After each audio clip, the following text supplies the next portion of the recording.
There's a lot of news going on about RAM. Most of it's bad news, and some of it's just news. So today we're going to talk about a couple of topics because I was going to do these on separate videos, but I figured, you know what? Let's just do it all together. So there is a RAM truck being discontinued after this year, number one. But number two, I have some updates on the 2025 HDs.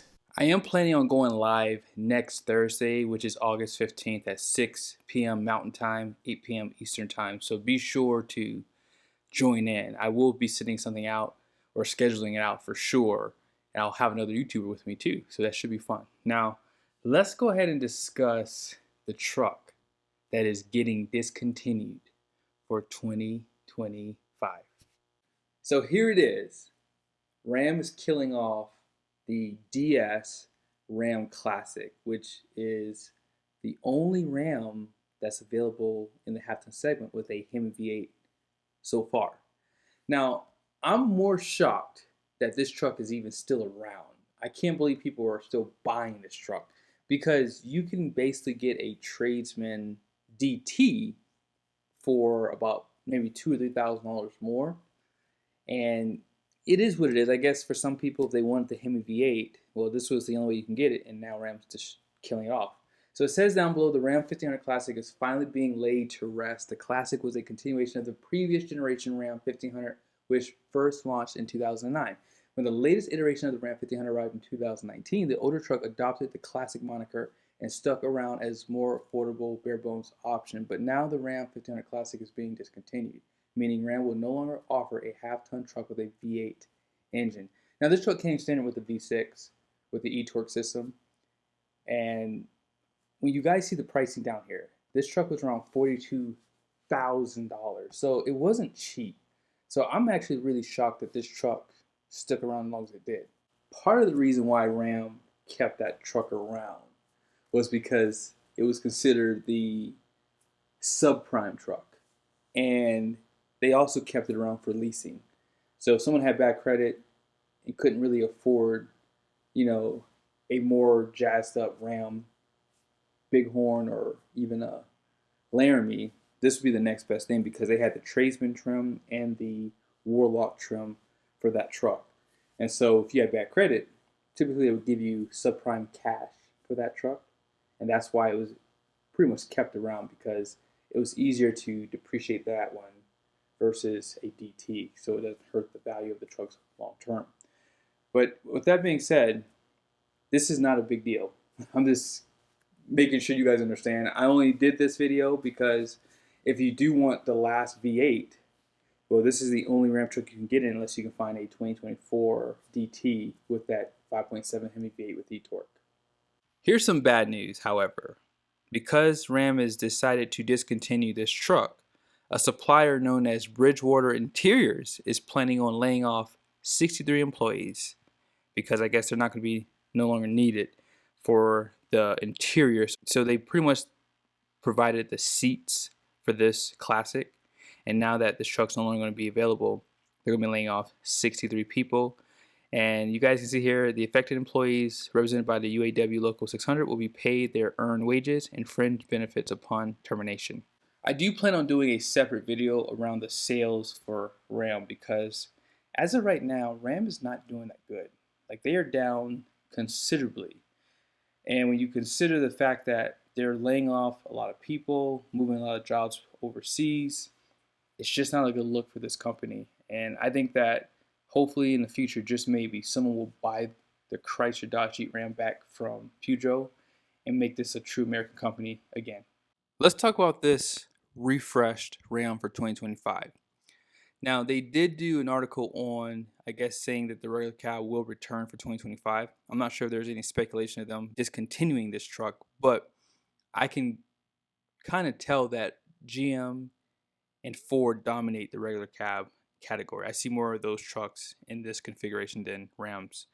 Now, with that being said, you can really see the headlights a little bit better here.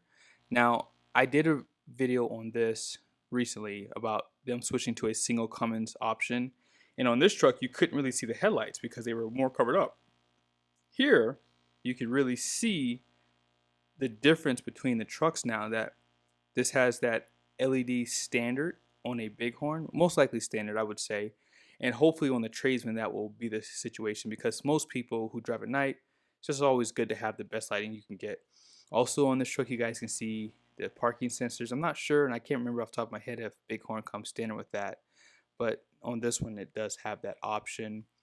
And with that being said, on the side of the truck, they do cover up the badge here, which means, who knows, maybe they will be adding some updates to this, particularly for the Hemi, because if you guys don't remember, they took away the Hemi badge for 2023 and 2024 trucks, I believe.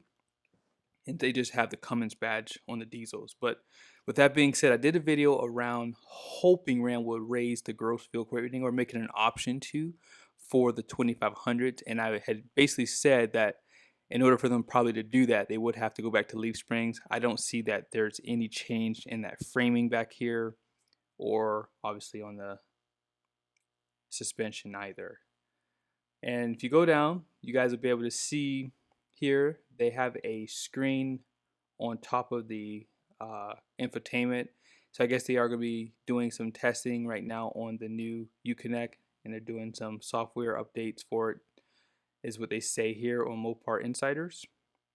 But yeah, you can definitely tell there's not much difference on this truck. They're not even really covering anything up, honestly. You can see the new tail lights there. Even the high center mount looks the same. The bumpers don't look much different. And do they have parking sensors? I don't see park. Yeah, I think I see a parking sensor right there. I think. I don't even know. Maybe my screen. Oh, my screen might be dirty, but yeah, there might be a park sensor back there. These wheels are carryover for Bighorn. And yes, as you guys can tell, the cabin bed pretty much a carryover. I told you guys a story a while back. I used to be a sales manager in the car business, and I had a salesperson who I inherited the guy who sold 15, 20 cars a month. But the problem with him was he would do a great job. Customers loved him, great guy. But once he got paid the next month, I didn't see him for like a week. And you couldn't call him, couldn't figure out where he was. And just one day he would just mosey on in, sit down at his desk, and go to work again. And do the same thing, really. Do the same thing. Sell probably 10, 50 cars that month too. And I feel like Ram's the same way for me. I feel as though these guys, they like get a great product and they just release it and they have great success. And I guess they make the money and they just disappear. It's like they just don't care anymore. It's like they're on something. And by the time they sober up and figure out, oh my gosh, what just happened? Oh man, we're far behind now. Like Ford and GM have just surpassed us. Okay, time to get ready to go and do it again. It's like they do this every 5, 10 years. And this time around, it's just taking a lot longer. This is kind of bad for Ram right now. They just aren't doing that good, especially in the HD segment. But we'll have to wait and see. I mean, is the new tungsten trim going to be enough to make people like me want to jump back into a Ram? I highly doubt it. Ram is significantly further behind compared to Ford and GM in a lot of different categories. The only category I still think Ram kind of dominates in is towing. Sorry. Not a Ram fanboy, just facts. I just did a towing test you guys will see very soon in the future. Maybe not this month, maybe next month, I don't know. It depends on how much time I have to edit all these videos. I have a lot of content I have not been posting, but yeah, I just think that after doing testing on older trucks, Ram trucks is still the best. Sorry. It's nothing against any of the brands. I'm not a fanboy. It's just my experience and what I felt. And I'm hoping I have a chance sometimes to get other guys to come with me to do some towing tests, because I'm serious when I say this. It's a big difference between some of these trucks guys. Like, I'm like shocked by how well Ram does at towing compared to the competition. But apart from towing, they suck. I mean, they really do. They absolutely suck. Unless you're getting a phenomenal deal on a Ram truck, I would run away personally. It's just, they suck. I mean, they absolutely suck, because they really are the worst when it comes down to payload on the 2500s. Absolute worst. Their gas engine has so much potential, they don't tap into it. The Cummins, they've been running the Eisen, which is a great transmission, but they haven't tried to figure out a way to really compete with the other two's 10 speeds, which just perform better for day-to-day for those who don't necessarily tow all the time. So There's a lot of things that they have to work on in this 2025, and I'm just not seeing that happen. And yeah, I'm glad I have a GMC. I am glad I have a GMC. It's a nice truck, and because I don't tow as much as I used to, towing is just not important to me. So why buy another Ram truck if that's all they're good at?